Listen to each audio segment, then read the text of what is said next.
नमस्कार मित्रों, आप सभी का हमारे YouTube चैनल पर स्वागत है।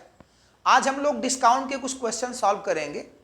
तो सारे क्वेश्चन काफ़ी इंपॉर्टेंट हैं, तो पूरी वीडियो जरूर देखें और यदि कंटेंट्स अच्छे लगे तो चैनल को लाइक और सब्सक्राइब करें। आइए स्टार्ट करते हैं। देखिए, ये पहला जो क्वेश्चन है ये काफ़ी इंपॉर्टेंट है, CHSL 2018 का प्रश्न है। इसको देखिए, कह रहा है इसमें कि एक दुकानदार निम्नलिखित 3 योजनाओं का प्रस्ताव देता है। कौन सी योजना में न्यूनतम छूट प्रतिशत है? सभी वस्तुओं का अंकित मूल्य समान है। मतलब देखिए, वो 3 छूट दे रहा है और आपसे कहा जा रहा है कि कौन सा जो छूट प्रतिशत है वो मिनिमम है, न्यूनतम है। यहां देखिए 10% वो 10% की 2 क्रमिक छूटें, 10% वो 10% की 2 क्रमिक छूटें, 7 खरीदें 8 पाएं, मतलब 7 वस्तु खरीदने पे 1 फ्री दे रहा है। 7 खरीदें 8 पाएं, 9 खरीदें 1 मुफ्त पाएं।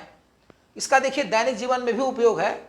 आप अच्छे से जानते रहेंगे तो किसी भी दुकानदार को डिस्काउंट देने पे पता कर पाएंगे कि कौन सी छूट हमें ज़्यादा है, कौन सी छूट कम है। तो उसको पहले देखा जाए। कह रहा है कि 10% की 2 क्रमिक छूटें। तो पहले वाले में जो कुल छूट होगी, देखिए पहले वाले में जो कुल छूट होगी वो फार्मूला होता है 10 + 10 और माइनस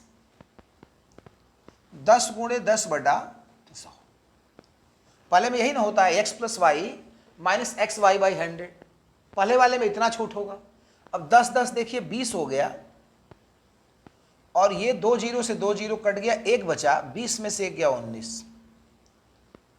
यानी पहले वाले छूट में कह रहा है इसमें कि कौन सी योजना में छूट न्यूनतम है। तो यहाँ पे 19% की छूट ग्राहक को मिलेगी। यहाँ पे छूट 19% ग्राहक को मिलेगी। इसको आप ध्यान रखिए कि पहले में 19% मिली। दूसरे वाले में कह रहा है कि 7 खरीदें 8 पाएं, यानी 7 खरीदें 8 पाएं। यहाँ थोड़ा ध्यान से देखना है कि दुकान से तो 8 वस्तु ही खरीद के लाया। दुकान से तो दुकानदार ने आपको 8 दिया ना, 7 खरीदें 8 पाएं, मतलब दुकानदार ने आपको 8 वस्तु दिया जिसमें 1 फ्री थी, 8 में 1 फ्री। कुछ बच्चे क्या करते हैं कि 7 में 1 फ्री कर देते हैं, गलत हो जाएगा। 7 में फ्री नहीं करना है। दुकान से आपने 8 वस्तु खरीद के लाया, 7 खरीदें 8 पाएं, उस 8 में 1 फ्री मिला है आपको। देखिए, तो सेकेंड वाले में यदि छूट % देखेंगे तो 7 खरीदें 8 पाएं, यानी 8 वस्तु आपने खरीदा है जिसमें 1 की छूट मिली है। 8 वस्तु आपने खरीदा है, 7 खरीदें 8 पाएं, मतलब दुकान से आपने 8 वस्तु खरीद के लाया, उसमें से 1 छूट मिली है। तो 8 में 1 की छूट मिली है और गुणे 100। अब इसको हम लोग काट देंगे यदि, तो 12.5 मतलब 12.5 हो जाएगा। तो दूसरे वाले में ग्राहक को 12.5% छूट मिली।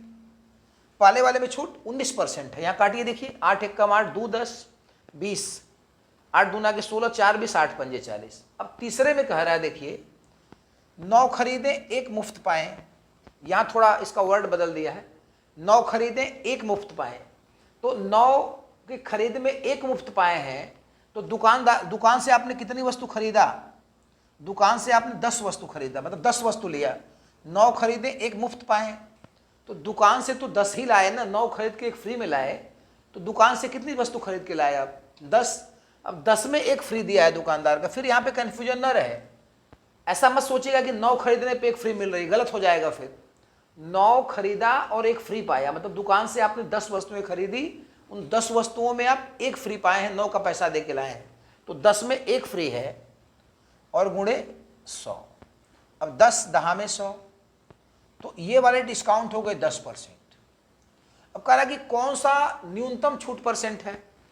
तो यही देखिए, न्यूनतम छूट % यही है, ये 19% सबसे ज़्यादा है, ये 12.5% है।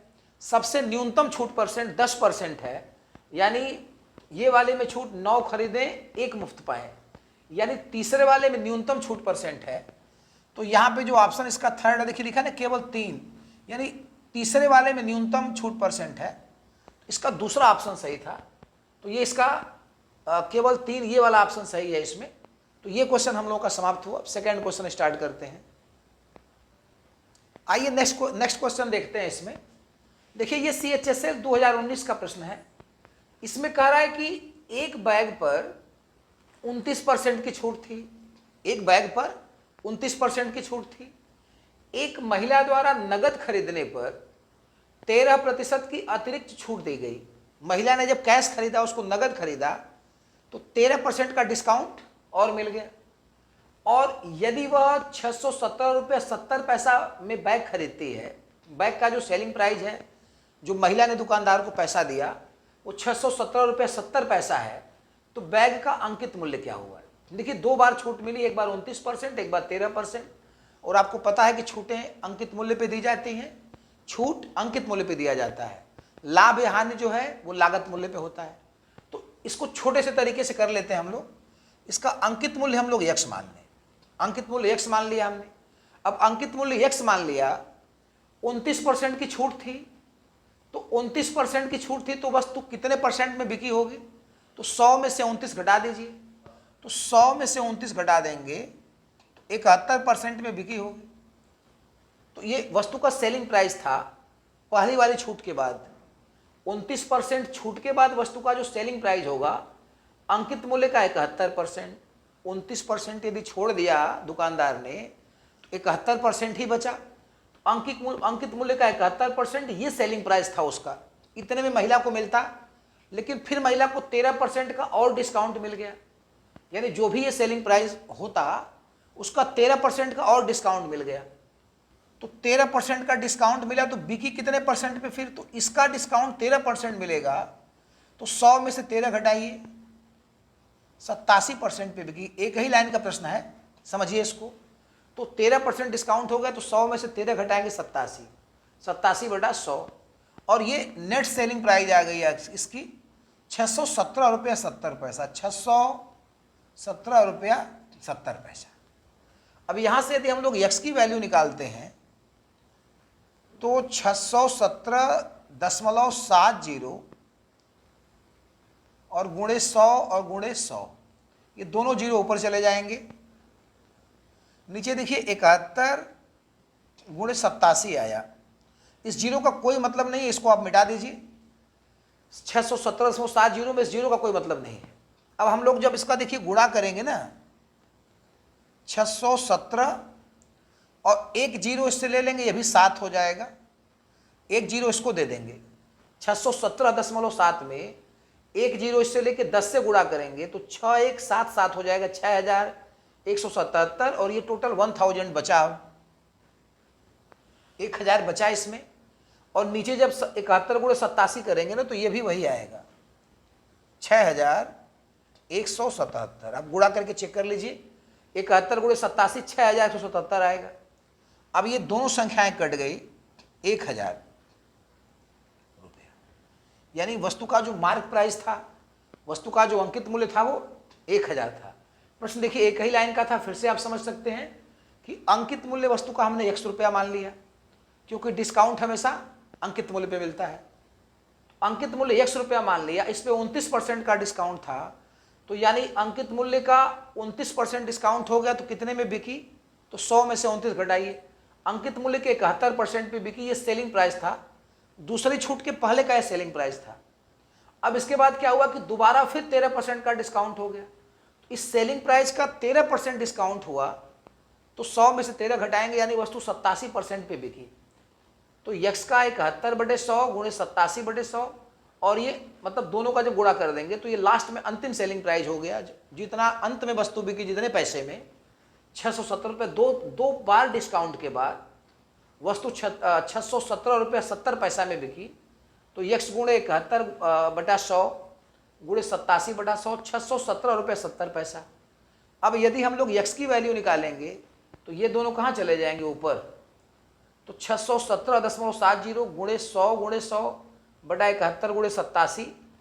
हमने कहा कि यहाँ पे इस जीरो का कोई मतलब नहीं था, मिटा दिया हमने, इससे एक जीरो ले लिया, इसका एक 10 ले लेंगे तो 617 और ये 7 हो जाएगा, दशमलव हट जाएगा इसका, तो ये 6177। इसका एक जीरो बचेगा, 100 से गुणा कर देंगे 1000। अब 6177 और 6177 कट जाएगा, 1000 रुपया, यानी वस्तु का अंकित मूल्य जो था वो 1000 रुपया था। तो ये क्वेश्चन समाप्त हुआ।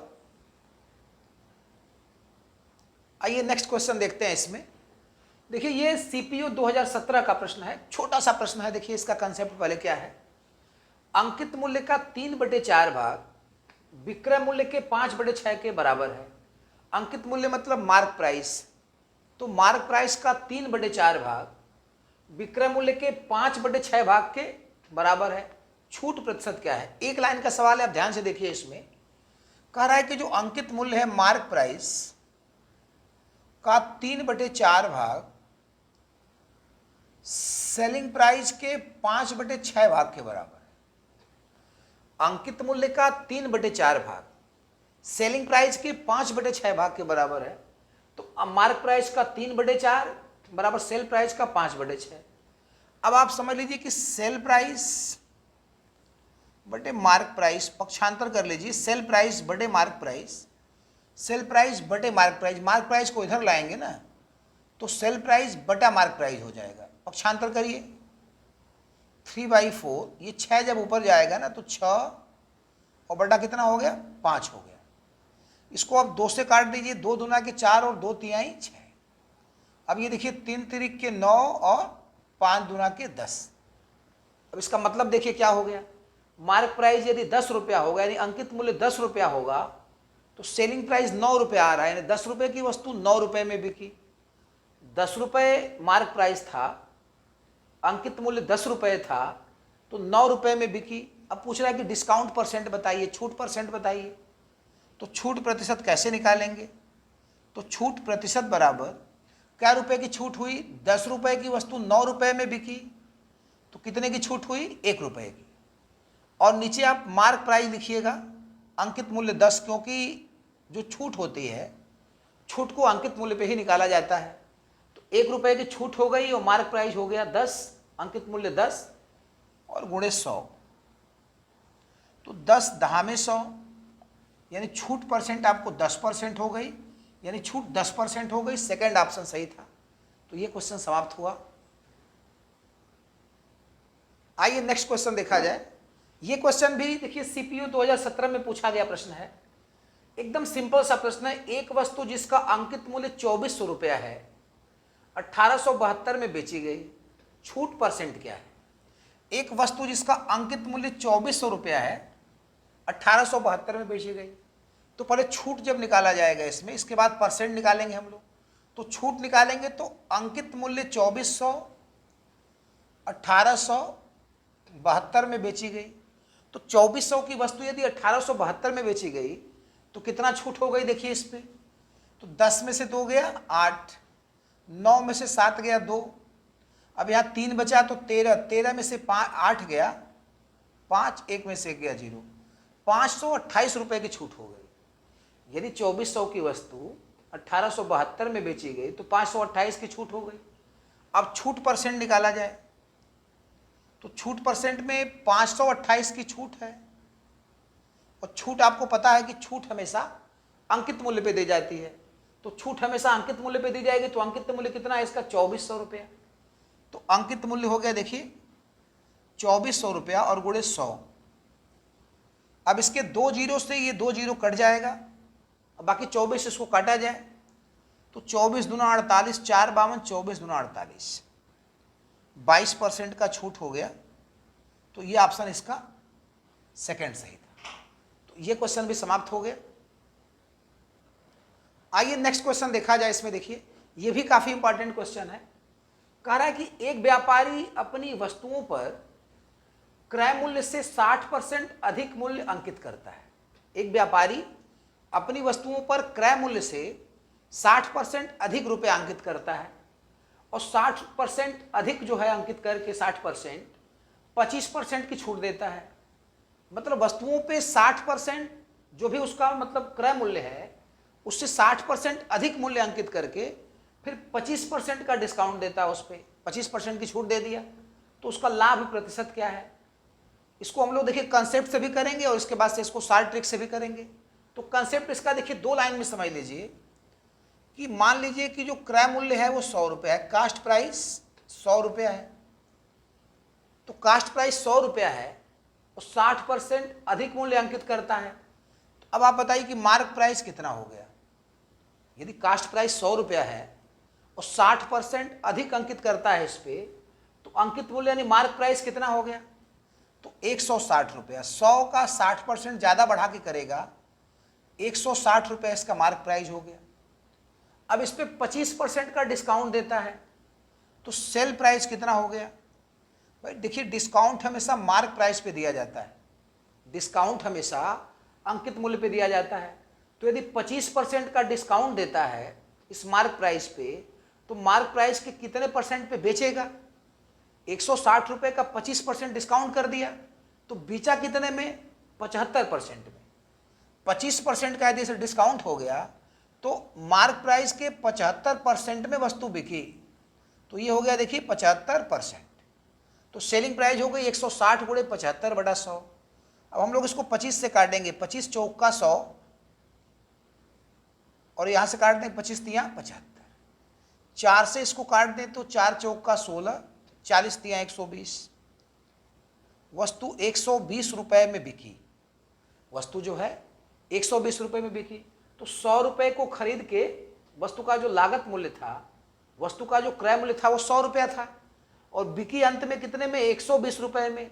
तो 100 का सामान यदि 120 में बिकता है तो लाभ आप बताइए कितना हो गया? 20%। तो लाभ इसमें देखिए 20% का लाभ हो जाएगा।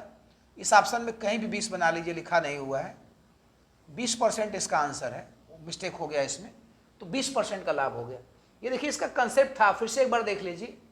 यदि वस्तु को 100 रुपये में खरीदता है, यदि वस्तु को 100 रुपये में खरीदता है और 60% यदि बढ़ा के अंकित करेगा तो 100 रुपये का 60% बढ़ाएगा तो मार्क प्राइस यानी अंकित मूल्य 160 रुपया हो जाएगा।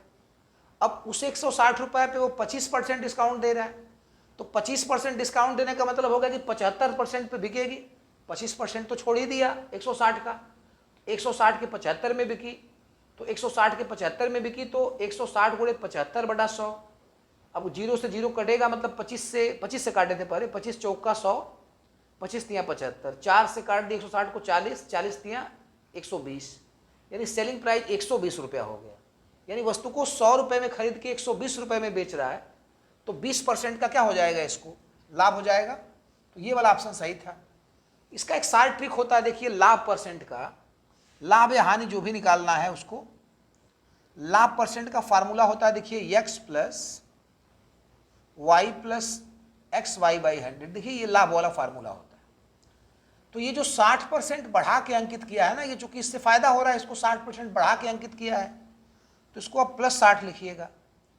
और जो 25% का डिस्काउंट दे रहा है तो छूट के लिए आप माइनस, इसका ये नुकसान हो रहा है, इसका 25% नुकसान हो रहा है तो इसके लिए माइनस, तो 60 माइनस 25 प्लस, फिर x की वैल्यू 60 बढ़ा के लिखा है तो प्लस, और 25% का डिस्काउंट हो रहा है तो माइनस 100। ऐसे कर देंगे तो लाभ परसेंट आ जाएगा आपका एक ही लाइन में। 60 रुपये की वस्तु, और सॉरी 60% अधिक अंकित कर रहा है तो 60 में प्लस, 25% की छूट दे रहा है तो माइनस 25। जो अधिक अंकित करेगा उसको प्लस करिएगा और जो छूट देगा वो उसका नुकसान है, माइनस करिएगा। और यहाँ पे 60 गुणे माइनस 25 बटा 100। अब 60 में से देखिए यहाँ पे 25 घटा देंगे तो कितना आ जाएगा? 35, और ये माइनस और प्लस मिला के माइनस हो जाएगा, एक जीरो से एक जीरो कट जाएगा। अब 25 छक्का 150, 15 आ जाएगा। 25 छक्का 150 से 10 काट देंगे तो 15, और 35 में से 15 गया 20%। तो यहाँ भी लाभ परसेंट 20 हो गया। इसको देखिए जो बढ़ा के मूल्य लिखेगा उसके लिए प्लस करते हैं, और जो डिस्काउंट होगा वो उसका नुकसान है, माइनस करते हैं। 60 माइनस 25 धन 60 गुणे माइनस 25 बटा 100। 60 में से 25 घटा दिए 35, एक जीरो से एक जीरो कट गया, 10 बचा।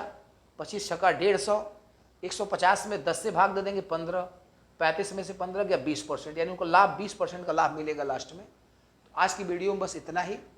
कल हम लोग कुछ नए क्वेश्चंस के साथ मिलेंगे, तब तक के लिए धन्यवाद।